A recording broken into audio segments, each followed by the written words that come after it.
Long Island Trackside has taken its show on the road. Our final stop was at the Flemington Speedway a couple weeks ago for the 44th annual Race of Champions.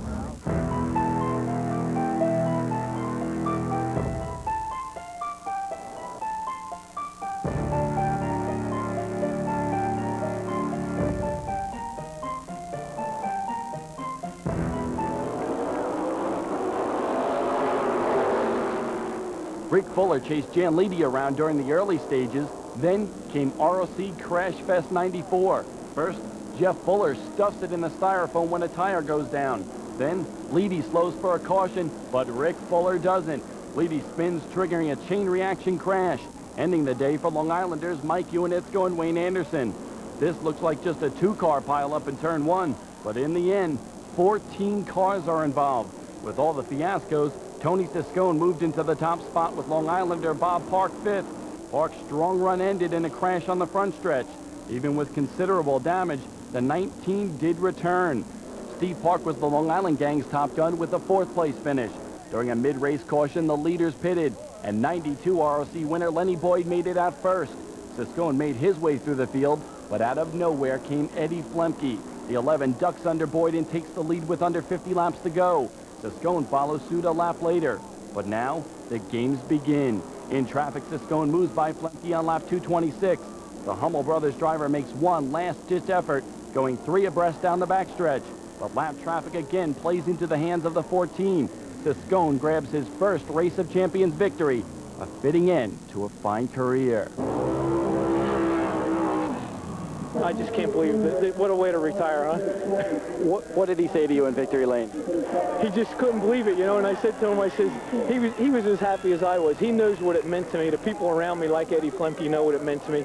And I looked over at him and I said, if you laid back, he says, no way. We've been through a lot together, you know.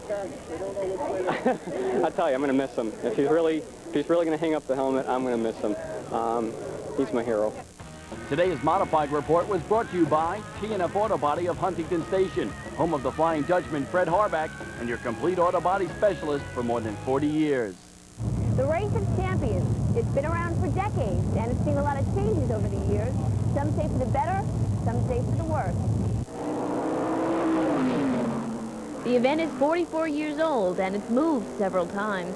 Fans and drivers have kept up with those moves from Langhorne to Trenton and from Trenton to Pocono. It's the move from Pocono to Flemington Speedway that some say has caused a shakeup. The people kind of boycotted it for a while for the fact that it was a different track. The Race of Champions has always attracted the very top of the modified world until recently. Some say it has to do with the new home of the race. So we're missing a few like Reggie, but I think we've got the good, you know, we got the Jeff Fullers, Rick Fullers, Wayne Anderson, our current champion. People I talk to would rather be at Pocono or New Hampshire or something. The grandstands here, you know, leave a little bit to be desired. Nothing can beat the Pocono. That was the Race of Champions. Not everyone agrees. It's just the history of the Race of Champions. Everybody wants to be involved. When you first go to a different racetrack, they're kind of skeptical until they hear or they find out about how good the race is, and then, you know, it takes 2 or 3 years before they find out that it's the best game in town. A race fan is a race fan. It doesn't matter what track they're on. They'll come and see us race, so the diehards will be here. And one more thing to remember, this event has withstood a more important test, the test of time. Jen Kranz for Long Island Trackside.